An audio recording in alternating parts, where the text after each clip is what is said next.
Shalom Bapak Ibu Saudara sekalian. Puji Tuhan, hari ini kita boleh kembali diberikan kesempatan oleh Tuhan untuk boleh menikmati kasih dan anugerah Tuhan di pagi hari ini. Saudara, dalam Filipi pasal 2 di ayat yang ke-12, di Filipi pasal 2 di ayat yang ke-12 dikatakan begini: "Hai saudara-saudaraku yang kekasih, kamu senantiasa taat. Karena itu tetaplah kerjakan keselamatanmu dengan takut dan gentar. Bukan saja seperti waktu aku masih hadir, tetapi terlebih pula sekarang waktu aku tidak hadir." Saudara,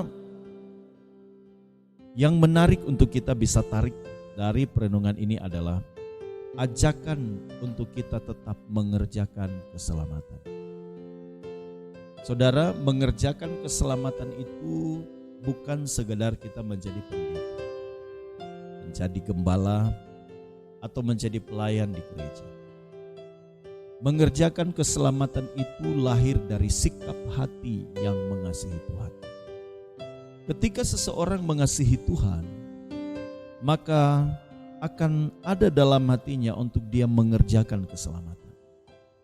Karena mengerjakan keselamatan itu tidak hanya bicara tentang apa yang dapat kita sampaikan kepada orang lain, tetapi bagaimana tentang pesan Tuhan yang disampaikan kepada dirinya sendiri, khususnya yang pertama. Di mana ketika Allah telah memberikan keselamatan, kepercayaan untuk mengakui bahwa Dia telah memberikan kesempatan untuk hidup dalam kebenaran, maka dia wajib mengerjakan keselamatan bagi dirinya sendiri dulu. Karena saya percaya tidak mungkin seseorang bisa menyelamatkan orang lain kalau dia belum bisa meyakini dirinya sendiri diselamatkan. Mengerjakan keselamatan itu harus dipahami sebagai dampak atau buah dari dirinya sendiri atau hidupnya sendiri yang sudah memiliki keyakinan bahwa dirinya diselamatkan. Hal ini tentu bisa dipahami dengan atau bisa dipastikan dengan kehidupan yang tetap terus bertumbuh. Ya, seseorang bisa meyakini benar bahwa dirinya diselamatkan kalau seharusnya ada sesuatu yang terus bertumbuh dalam hidup. Baik itu progres pertumbuhan iman, selanjutnya progres pertumbuhan rohani, mengalami perubahan hidup, kualitas hidup yang berkenan, terus bertumbuh. Tentu ini dapat dirasakan oleh setiap orang. Dia sadar, setiap orang pasti memiliki kesadaran-kesadaran bahwa dirinya mengalami pertumbuhan, dirinya mengalami gairah untuk terus berubah. Tetapi kalau tidak demikian, pada akhirnya kita akan menemukan semua yang kita kerjakan pun tidak akan membawa dampak apa-apa. Jadi mengerjakan keselamatan itu harus dimulai dari diri kita sendiri. Kita meyakini bahwa Allah telah mengerjakan keselamatan yang pasti dalam hidup saudara. Dan itu dirasakan melalui kehidupan yang terus bertumbuh, kehidupan yang terus berubah. Yang selanjutnya akan mampu dan bisa mengajak orang lain untuk mengalami hal yang sama. Kita diberikan tanggung jawab untuk mengerjakan keselamatan. Garap dulu diri kita. Bagaimana kita berubah, bagaimana kita bertumbuh, bagaimana kita bisa menikmati kasih Tuhan. Bukan dengan kebiasaan kita, bukan karena tanggung jawab kita. Saya sebagai seorang pelayan, gembala, membawa kita dalam doa, bukan karena tugas rutinitas, tetapi karena ada sesuatu yang bergelora dalam hati kita, karena kita mengasihi Dia, karena kita tahu kita memiliki tujuan yang jelas.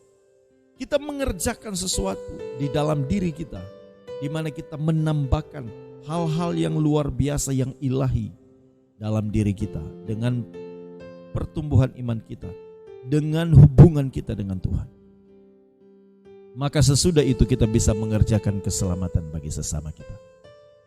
Saudara yang kekasih, mengerjakan keselamatan itu hal yang utama. Kita harus serius mengerjakan ini.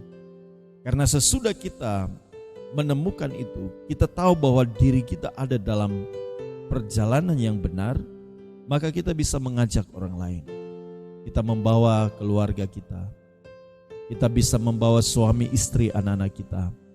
Kita bisa membawa sahabat, teman sepergaulan kita. Kita bisa membawa teman sepelayanan, orang-orang yang dekat yang kita kasihi. Kita bisa bawa mereka kepada Tuhan. Tapi yang mungkin kita bertanya begini, apakah bisa kita membawa orang tanpa perubahan dari diri kita sendiri? Mungkin bisa saja. Tetapi apakah saudara tidak akan rugi ketika saudara memberitakan firman Tuhan atau memberitakan atau mengajak orang untuk berjalan dalam jalan keselamatan, sedangkan kita sendiri tidak diselamatkan? Bukankah ini sesuatu yang sangat rugi, saudara? Sehingga kita harus kembali untuk merefleksi diri hari lepas hari. Kita harus terus merefleksi diri. Sejauh mana kita mengerti bahwa kita ini adalah orang-orang yang sudah sungguh-sungguh hidup di dalam Tuhan. Sudah sungguh-sungguh mengalami keselamatan. Bukan karena cara berpikir kita, bukan karena kita percaya bahwa Tuhan Yesus itu juru selamat kita. Kita percaya bahwa Dia telah menebus dosa kita, tetapi kita menghidupi apa yang kita percayai. Kita menghidupi kehidupan yang tidak melakukan hal yang tidak memuliakan Tuhan. Kita hidupi. Apakah itu benar-benar sudah tertanam dalam hidup kita? Apakah kita sudah meyakini hal ini? Maka dengan demikian, saudara, kita bisa mengerjakan keselamatan yang sempurna bagi orang di sekitar kita. Oleh karena itu, tugas dan tanggung jawab kita terus refleksi diri. Terus kita melihat diri kita sendiri. Kalau kita menemukan diri kita masih belum maksimal, kita kerjakan keselamatan itu. Kita gelorakan semangat untuk berjuang. Kita mau memuliakan Dia dalam segala aspek kehidupan kita. Dan biarlah Tuhan yang mengerjakan keselamatan itu melalui kita untuk orang lain juga mengalami keselamatan. Tuhan pasti memberikan kita kekuatan bagaimana hidup membawa orang untuk bisa menerima Tuhan. Percayalah, tidak ada kata yang terlalu sulit untuk bisa membawa orang lain untuk diselamatkan. Tergantung bagaimana kita mau memberi hidup kita sepenuhnya bagi Tuhan. Amin. Tuhan memberkati kita semua.